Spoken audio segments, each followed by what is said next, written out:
சிவகங்கை மாவட்டம் திருப்பத்தூர் தொகுதிக்கு பதிவான தபால் வாக்கு திருப்பத்தூர் மாவட்டம் திருப்பத்தூர் தொகுதிக்கு அனுப்பியது தொடர்பாக திமுக வேட்பாளர் அனுப்பிய புகாருக்கு பதிலளிக்காதது ஏன் என்பது குறித்து நாளை அறிக்கை தாக்கல் செய்யும்படி தேர்தல் ஆணையத்துக்கு சென்னை உயர்நீதிமன்றம் உத்தரவிட்டுள்ளது. நடந்து முடிந்த சட்டமன்ற தேர்தலில் சிவகங்கை மாவட்டம் திருப்பத்தூர் தொகுதியில் திமுக சார்பில் போட்டியிட்ட பெரியகருப்பன் 83,364 வாக்குகளையும் சீனிவாச சேதுபதி 83,365 வாக்குகளையும் பெற்றிருந்தனர். தவேக வேட்பாளர் சீனிவாச சேதுபதி ஒரு வாக்கு வித்தியாசத்தில் வெற்றி பெற்றதாக அறிவிக்கப்பட்டார்.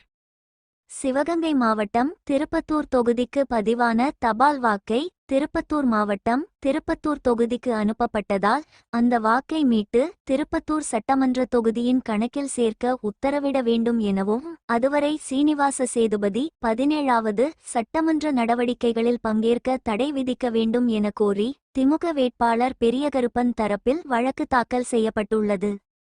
இந்த வழக்கு நீதிபதிகள் எல். விக்டோரியா கவுரி மற்றும் என். செந்தில்குமார் அடங்கிய விடுமுறை கால அமர்வில் அவசர வழக்காக விசாரணைக்கு வந்தது. அப்போது பெரிய கருப்பன் தரப்பில் ஆஜரான மூத்த வழக்கறிஞர்கள் முகுல் ரோத்தகி, என். ஆர். இளங்கோ ஆகியோர் சிவகங்கை மாவட்ட திருப்பத்தூர் தொகுதி தபால் வாக்கு திருப்பத்தூர் மாவட்ட திருப்பத்தூர் தொகுதிக்கு அனுப்பப்பட்டுள்ளதுடன் அங்கு அந்த வாக்கை திருப்பத்தூர் மாவட்ட திருப்பத்தூர் தொகுதி தேர்தல் அதிகாரி நிராகரித்துள்ளதாகவும் அந்த வாக்கை சிவகங்கை மாவட்ட திருப்பத்தூர் தொகுதிக்கு அனுப்பியிருக்க வேண்டும். செல்லத்தக்க அந்த வாக்கு திருப்பி அனுப்பப்பட்டிருந்தால் இரு வேட்பாளர்களும் சமமான வாக்குகளை பெற்றிருப்பர். குலுக்கல் மூலம் வெற்றி வேட்பாளர் தேர்ந்தெடுக்கப்பட்டிருப்பார் என வாதிட்டனர். குறுக்கிட்ட நீதிபதிகள் இதுபோன்ற சூழ்நிலைகள் எழுந்தால் என்ன நடைமுறை பின்பற்ற வேண்டும் என தேர்தல் ஆணையம் ஏதேனும் நடைமுறை வகுத்துள்ளதா என கேள்வி எழுப்பினர்.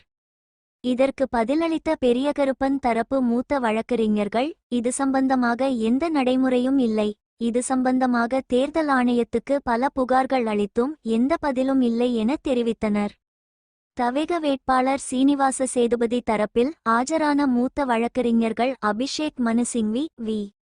ராகவாச்சாரி ஆகியோர் இந்த விவகாரம் தொடர்பாக தேர்தல் வழக்கு தான் தாக்கல் செய்ய முடியும், சட்டமன்ற நடவடிக்கைகளில் பங்கேற்க தடை கோரி எப்படி இந்த வழக்கை தாக்கல் செய்ய முடியாது என்பதால் எந்த இடைக்கால உத்தரவும் பிறப்பிக்க கூடாது, வேட்பாளர் வெற்றி பெற்றதாக அறிவிக்கப்பட்டுவிட்டால் அவரை கடமையாற்ற அனுமதிக்க வேண்டும், சட்டமன்ற நடவடிக்கைகளில் பங்கேற்க அவருக்கு தடை விதிக்க முடியாது, தடை விதித்தால் மக்கள் உரிமை பாதிக்கப்படும் என்றனர்.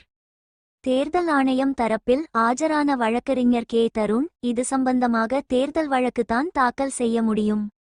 தபால் வாக்குகள் இந்திய தபால் துறை மூலம் அனுப்பப்படுவதில்லை. தபால் வாக்குகளை பெற தேர்தல் ஆணையம் துணை தாசில்தாரர் அந்தஸ்து அதிகாரியை நியமிக்கும். அந்த அதிகாரி தபால் வாக்குகளை பெற்று சம்பந்தப்பட்ட தொகுதி தேர்தல் அதிகாரிகளுக்கு அனுப்பி வைப்பார். அரசியல் கட்சி பிரதிநிதிகளும் இதில் அமர்த்தப்படுவதால் எந்த தவறும் நடக்காது.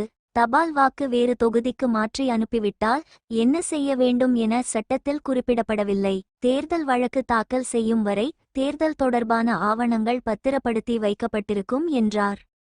தபால் வாக்கை வேறு தொகுதிக்கு அனுப்பியது குறித்து திமுக வேட்பாளரின் புகாருக்கு பதிலளிக்காதது ஏன்? ஒரு வாக்காக இருந்தாலும் பதிலளிக்க வேண்டிய கடனை தேர்தல் ஆணையத்துக்கு உள்ளது என தெரிவித்த நீதிபதிகள் அதற்கான காரணங்களை விளக்கி நாளை அறிக்கை தாக்கல் செய்ய வேண்டும் என தேர்தல் ஆணையத்துக்கு உத்தரவிட்டு விசாரணையை நாளைக்கு தள்ளிவைத்தனர்.